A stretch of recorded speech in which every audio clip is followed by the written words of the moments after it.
Depuis 5 ans, je suis associée aux travaux du scientifique en chef relatifs à l'orchestration de forums et la mise en œuvre d'initiatives de recherche intersectorielle sur de grands défis de société.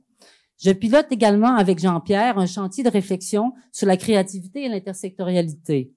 C'est de concert avec ce groupe qu'a émergé le fameux programme Audace et que l'on désigne des espaces de discussion et des idées de colloque, et ce pour parler des nouvelles modalités de recherche, moins formatées, plus interdisciplinaires, voire intersectorielles. De nouvelles modalités de recherche qui interpellent aussi des non-universitaires et des représentants de la société civile comme collaborateurs actifs, tandis que des collaborations de plus en plus fréquentes avec le secteur privé se multiplient et se transforment. Donc, en clair, la recherche contemporaine se mène de plus en plus hors des murs institutionnels, mais aussi en dehors des cadres de pensée habituels. Bien sûr, compte tenu de ce que nous sommes, la recherche universitaire reste encore notre priorité, ou reste notre priorité absolue. Mais nous l'envisageons dans ces rapports de plus en plus soutenus avec la recherche privée et la recherche qui se manifeste dans divers milieux de la société. Ces colloques ne sont donc qu'un des moyens utilisés pour promouvoir au sein de l'université comme en dehors une réflexion collective soutenue sur les enjeux actuels et futurs de la recherche. Je viens du secteur des arts, comme vous l'a dit Denise, je suis un littéraire et j'ai toujours été persuadé qu'il y avait un pont à établir ou un espace dynamique à créer entre les arts et les sciences. Les sciences ont toujours nourri les arts, au moins depuis la Renaissance, on le sait, même depuis les Grecs. Il serait peut-être temps maintenant que les sciences prêtent une certaine écoute aux arts. Est-ce que je crois qu'il y a là un mode de création, d'innovation qui est particulier, mais qui n'est pas exclusif. La grande difficulté que nous aurons, je crois, c'est de cet arrimage de deux langages différents, de deux façons de penser différentes, qui, je crois, quand même, ne sont pas aussi éloignées qu'on peut le penser spontanément. Qu'est-ce que ça pourrait avoir comme gueule l'université de demain si on rêvait un tant soit peu? C'est bien évident qu'il va y avoir différents types d'organisations, différents gouvernements qui vont peut-être nous ramener sur Terre relativement rapidement. Mais je pense que pour les jeunes, pour la relève, les jeunes étudiants présentement, on se doit de rêver. Une certaine flexibilité, je pense, est de plus en plus en demande par la jeune génération. Très souvent, ils rêvent, et c'est tout à fait adéquat. Lorsqu'on rêve, par exemple, de problèmes de changement climatique, on n'a pas besoin seulement de géographes. On a besoin d'experts en santé, en génie, en gouvernance des villes, etc., etc. Donc, d'avoir des approches très multidisciplinaires, très intersectorielles, tout à fait essentielles. Et ça fait 50 ans, création du réseau de l'Université du Québec, qui est une richesse énorme. Peut-être qu'on réfléchit pas assez à l'impact du réseau de l'UQ dans notre société partout sur le territoire québécois. Je pense que 50 ans après, de dire on refait un tour de roue, on essaie de rêver à l'université de demain et avec des collègues comme Denis, Jean-Pierre, Claude et plusieurs d'entre vous, je suis certain qu'on va y arriver. Je pense que ce qui est extrêmement important, c'est de faire des modifications, faire des changements à l'université, mais sans dénaturer la mission de l'université. Je pense que c'est ça qui est l'enjeu principal. Et je dirais également que dans la transdisciplinarité, on fait face à des professeurs, à des chercheurs qui analysent les nombreux changements qui se produisent dans la société. L'université aussi, c'est un merveilleux paradoxe parce que quand on parle de changer dans l'université, à l'intérieur de l'université, à ce moment-là, l'université devient un obstacle au changement. On a énormément de difficultés à passer à autre chose. La recherche disciplinaire, elle est absolument nécessaire, mais elle n'est pas très vendeur dans un monde où il faut tout justifier par l'économie. Mais il n'y a que l'université qui peut générer ce savoir disciplinaire. Donc, il nous faut reconnaître aux universités disciplinaires la responsabilité de la recherche disciplinaire. Mais je pense, et ça n'a pas été assez dit, je pense qu'il nous faut aussi reconnaître le succès du modèle de l'université sectorielle et favoriser son essor au sein d'un système universitaire québécois. L'université sectorielle, il y en a juste une. Peut-être pourrait-il y avoir de l'espace pour une deuxième université sectorielle, en région peut-être, ou éclatée. Déjà que l'INRS est localisé à plusieurs endroits dans le Québec. Donc peut-être une deuxième, peut-être juste une, mais plus grosse, avec plus de secteurs, peut-être plus de collaboration avec les universités traditionnelles. Est-ce que l'INRS et sa structure interdisciplinaire peut ouvrir des collaborations avec les unités, avec les universités disciplinaires, s'implanter en tout respect de chaque université dans d'autres universités pour pouvoir promouvoir ce genre d'interdisciplinarité? Je pense que oui. On a 3 grands volets, je pense, pour le développement des programmes à l'Université de l'Ontario français. On s'est toujours vu comme étant une université axée sur la collaboration et non pas sur la compétition, et dans cette notion de différenciation où on ne veut pas reproduire ce qui existe déjà. Notre objectif, c'est vraiment de collaborer avec des universités qui offrent ces programmes-là et souvent des programmes aussi accrédités par des ordres professionnels et qui peuvent être offerts chez nous en français, mais en partenariat, plutôt que de développer les programmes de notre propre chef. La pédagogie est très importante, on l'a mis au cœur de cette université-là. On le fait pas en général de parler de pédagogie quand on pense à l'université, mais on amène à la fois la communauté à l'intérieur de l'université, mais on permet dans toute la formation d'avoir un lien avec le monde externe. Cette pédagogie axée sur la découverte, sur l'expérientiel, elle n'est pas quelque chose de séparé. Maintenant, on va vous faire de la formation, après vous allez faire de la recherche à côté, mais c'est dans tout l'apprentissage se fait à travers une dynamique qui repose sur une philosophie de recherche. Ce que je voudrais partager avec vous, c'est la conviction suivante, liée à cette image, à ce concept de multidimensionnalité, de l'université à laquelle on demande énormément, beaucoup plus qu'avant.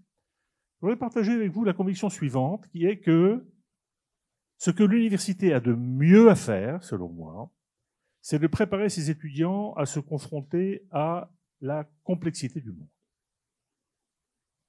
C'est une proposition que je vous fais, qui nécessite d'être débattue, si vous pensez que cela le mérite. Cette proposition, à mon sens, résume et rapproche en quelque sorte l'ensemble, en tout cas une bonne partie des injonctions faites aux universités.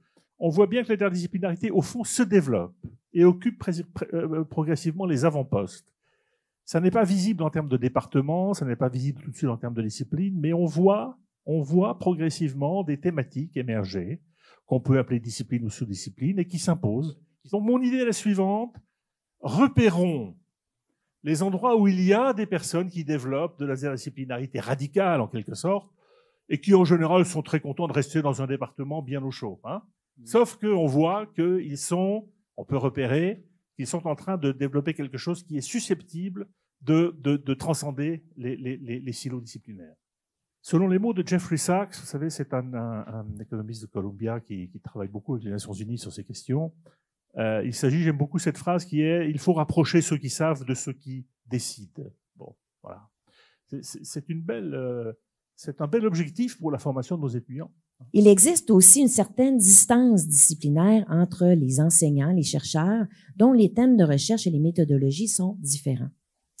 La complémentarité de leurs approches doit donc être initiée par des présentations, des discussions, des argumentations, puis suivies par des mises à l'essai et des validations.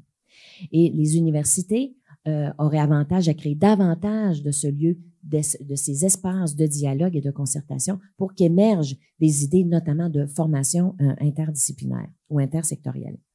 Alors, c'est ce que, justement, l'Université Laval a permis au printemps 2018 en lançant ce que nous avons appelé les chantiers d'avenir, qui offrent donc à des professeurs visionnaires la possibilité de créer, de développer et de mener en accéléré des programmes de formation interdisciplinaire en partenariat avec le milieu, afin de répondre de façon concertée à des défis de société complexes. Si on cherche à transformer l'université, il faut se donner comme objectif de savoir un petit peu ce que l'on veut transformer.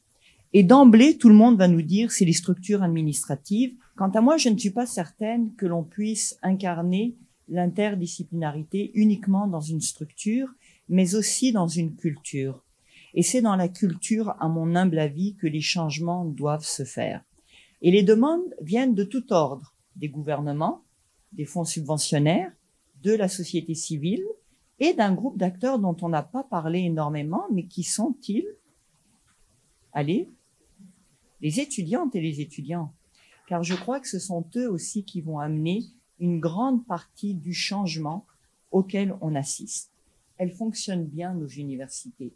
Elles pratiquent l'interdisciplinarité. Comment ça se fait alors que si ça se fait autant, on continue autant d'en parler ou de la rechercher? Eh bien, je pense tout simplement, c'est qu'on ne la valorise pas assez.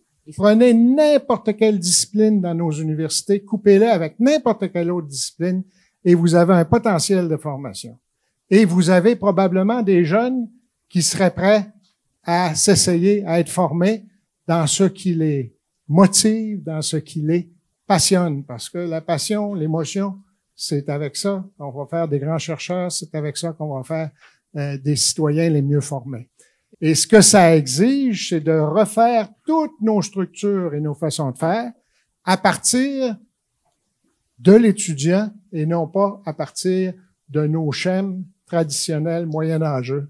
Tous les postes qui se libèrent à l'Université d'Ottawa reviennent aux centrales avec les appropriations budgétaires. Et là, ils sont mis en commun. Et il y a une conversation entre les doyens et l'administration centrale. Il y a des consensus qui émergent sur des domaines prioritaires, sur des secteurs où on doit avoir des masses critiques. Et ces masses critiques, parce qu'elles sont interdisciplinaires, par exemple, on a mis 4 postes en autochtonie. 4 postes en autochtonie, il y en a un qui s'est ramassé en génie, un en droit, un en éducation, puis le 4e, je pense, à la faculté de médecine. Et on finance les besoins des facultés, point à la ligne. Et les premiers signes sont véritablement que là, les doyens recommencent à aller luncher ensemble. On pourrait faire des programmes, on pourrait faire ci, on pourrait faire ça. Ça a changé la dynamique mur à mur.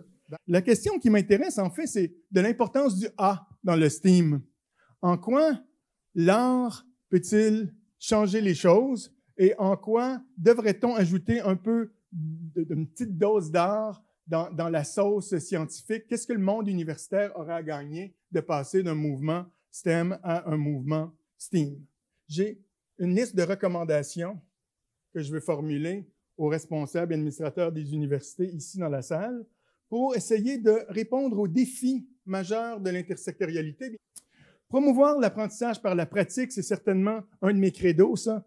Expérimenter, expérimenter, expérimenter encore. Je pense que le lien entre l'art et la science, c'est dans l'expérimentation.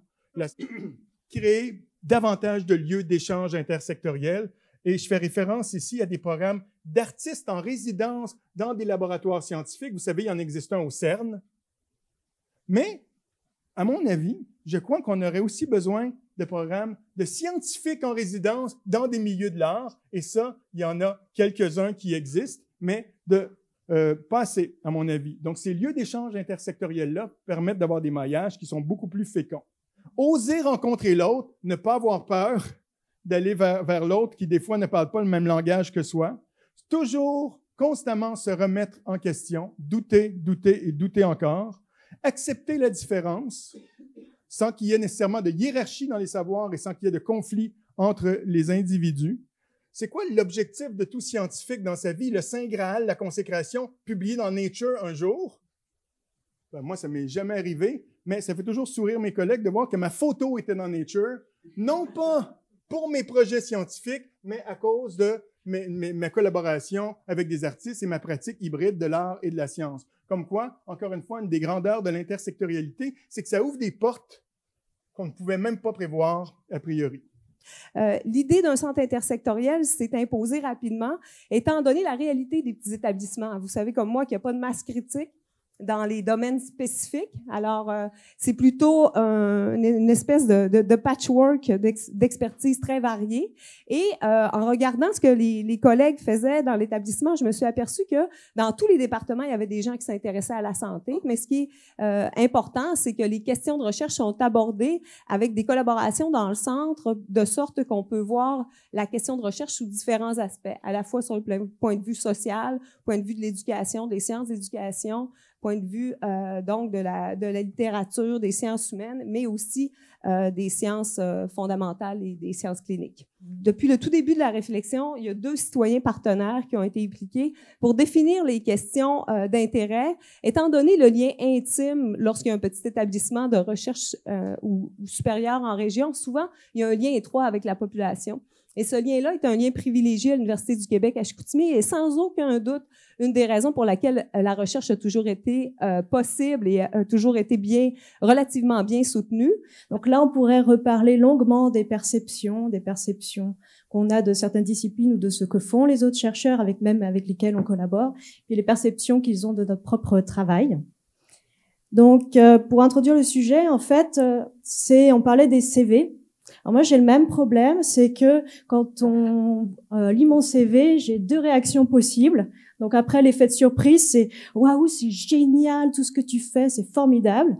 C'est la première réaction. Deuxième réaction, mais c'est quoi ce qu'elle fait, cette fille? Je comprends rien, son CV à rallonge. À force de me dire que j'étais une extraterrestre, j'ai fini par en devenir vraiment une, que j'assume complètement maintenant, et je suis désormais très heureuse de l'être, mais après pas mal d'années dans l'académique avant de l'assumer totalement. Assumer l'interdisciplinarité. Alors, le commencement de toute science, c'est l'étonnement de ce que les choses sont ce qu'elles sont. Alors, je compléterai en fait Aristote en disant que de cet étonnement découle la curiosité qui nous permet d'étudier toutes ces choses sous des angles différents. Le fameux pas de côté qu'on peut faire, qui nous permet à la fois d'établir de nouveaux objets de recherche et de nouveaux protocoles. Donc ça, est-ce que c'est pas plutôt ça, la recherche interdisciplinaire, ce fameux pas de côté et ce changement d'angle de vue? C'est évident que dans une université en région, les effectifs, qu'ils soient professoraux ou étudiants, ils sont vraiment plus réduits qu'ailleurs. Mais ça conduit à la nécessité de concevoir différemment les départements, les structures départementales. Et quand on est à l'Institut des recherches de la mer, ça veut dire quoi? Ça veut dire qu'on est 23 professeurs, mais là-dessus, on est à peu près à part égale entre des géologues, des physiciens, des chimistes, des biologistes. Donc, tout notre environnement de travail est interdisciplinaire à la base.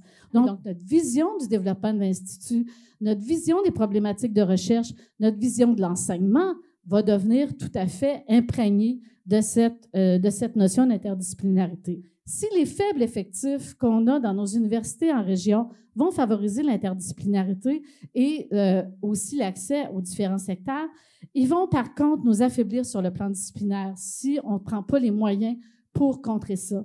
Comment on le fait? On le fait en ayant énormément de codirection d'étudiants. Souvent, on va être très participant dans les regroupements stratégiques. C'est une des façons pour nous aussi de briser cet isolement. Et il y en a un autre, évidemment. On est obligé d'avoir des collaborations sur le plan québécois, sur le plan national, sur le plan international. Pour nous autres, c'est essentiel pour briser cet isolement-là. Pour moi, en tout cas, d'avoir été en région, ça a ouvert des portes vraiment fantastiques au niveau de voir mon secteur de recherche puis d'avoir vraiment des implications beaucoup plus larges que celles que j'ai seulement comme biologiste. Voilà. C'est quoi la big science, la méga science? C'est la science qui se fait à partir de mobilisation de ressources énormes, financières, humaines, techniques, qui dépassent celles de la simple institution de l'État ou de la province et même de la nation. Donc, il faut se mettre ensemble et on peut de même attaquer de grands problèmes. Et aussi, on retrouve ces installations-là dans des provinces. Vous connaissez peut-être l'accélérateur de particules Triumph, qui est à Simon Fraser, et le Centre canadien de rayonnement synchrotron à l'Université de Saskatchewan, l'Observatoire de neutrinos à l'Université Queen's. Au Québec, il y a des centres qui commencent à s'approcher de ces dimensions-là, mais on a notre place à prendre. Donc, pourquoi faut-il entrer? D'abord, pour garder un leadership et demeurer à la fine pointe de la recherche à l'échelle mondiale. Ça, c'est des choses assez claires. Et de donner accès aux meilleurs outils et aux collaborations internationales et stratégiques. et aussi pour avoir accès et offrir des plateformes pluridisciplinaires dont je vous ai donné l'exemple. Et aussi, ce sont des endroits pour maintenir l'expertise au plus haut niveau et garder sa compétitivité, tant pour l'industrie et les autres acteurs socio-économiques qui doivent en fait entrer en jeu, parce que ça ne se fait pas ça dans l'air libre, c'est la construction de ces choses. Et comme je l'ai mentionné, offrir une réciprocité par rapport aux autres pays qui nous offrent accès. Alors, des fois, on me dit, « Ah, vous êtes ingénieur. » Non. Alors, vous êtes urbaniste? Non plus. Alors, vous êtes spécialisé en quoi? Alors, avant, je ne répondais pas à la question, je l'évitais, je changeais la conversation, et j'ai fini par trouver. J'ai dit, je suis spécialiste des systèmes complexes.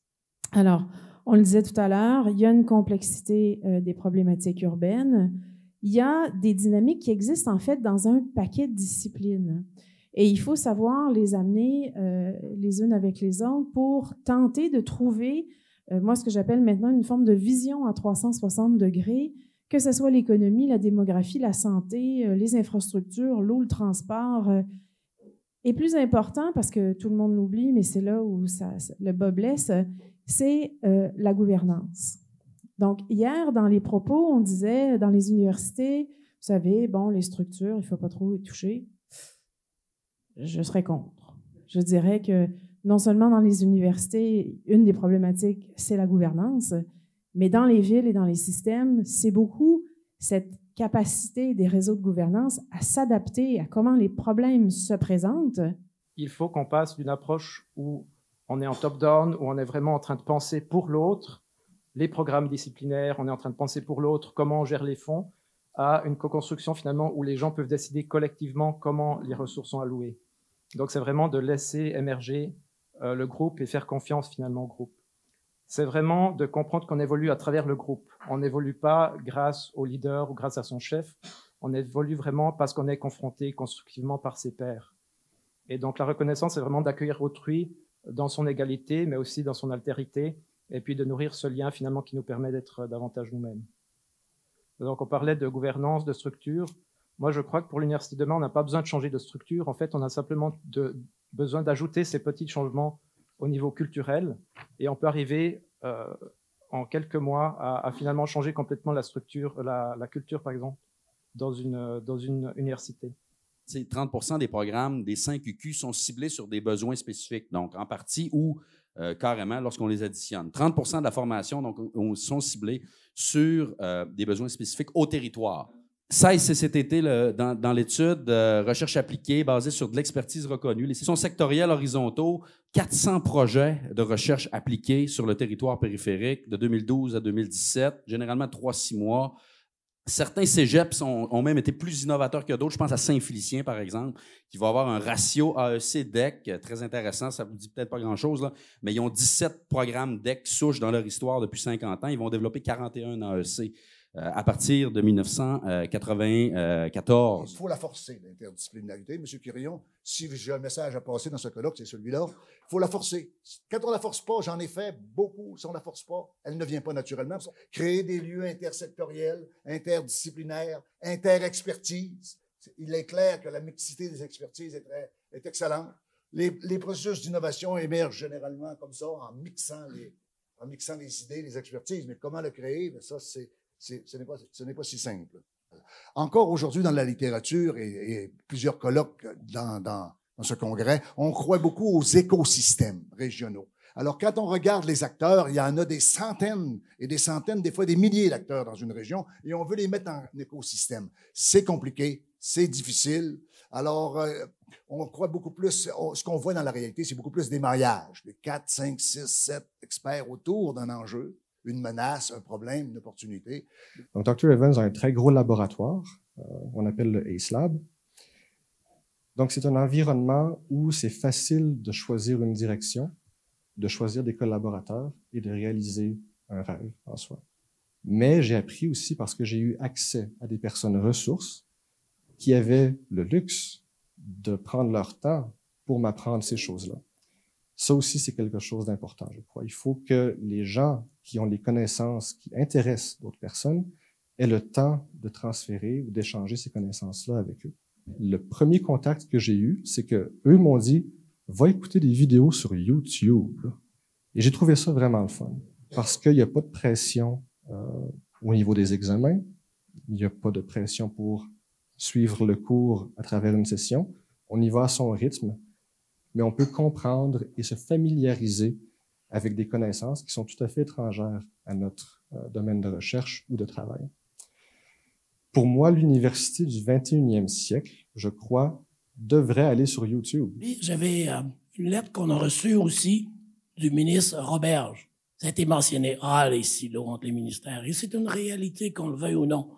Puis il y en a à l'intérieur, puis il y en a dans vos universités, puis il y en a dans vos collèges. Fait que c'est là, on peut pas faire autrement. Mais par contre, beaucoup d'intérêt du ministre Pierre Fitzgibbon, mon patron, économie et innovation, travaillait très étroitement avec le ministre de l'économie et de l'enseignement supérieur pour plancher sur l'université du 21e siècle. Donc, la lettre de M. Roberge. M. Quirion, au moment où s'approche la 3e décennie du 21e siècle, les universités sont au cœur du destin futur des nations. Cette réalité est claire pour moi. Ces établissements d'enseignement supérieur créent les savoirs nouveaux, forment la relève professionnelle dans tous les domaines et transfèrent à leur milieu des connaissances essentielles à la maîtrise du destin des nations et de leur progrès. Pour le Québec, les universités sont des partenaires indispensables et il y a un engagement du ministère de l'Économie et de l'Innovation avec nous, au Fonds de recherche du Québec, et il y a un engagement du ministère de l'Éducation et de l'Enseignement supérieur pour réfléchir à l'université du 21e siècle, consulter, interagir avec les autorités académiques, certainement comparer à l'international ce qui se fait de mieux pour que, par la suite, puisse être intégré dans le budget 21-22 des nouvelles façons d'appuyer nos universités et peut-être aussi des programmes de continuer pour nous, au Fonds de recherche, à développer des programmes intersectoriels, des programmes de type Audace, et peut-être associés au programme Audace, et ça, on a déjà commencé à réfléchir là-dessus, différentes façons d'appuyer nos audacieux.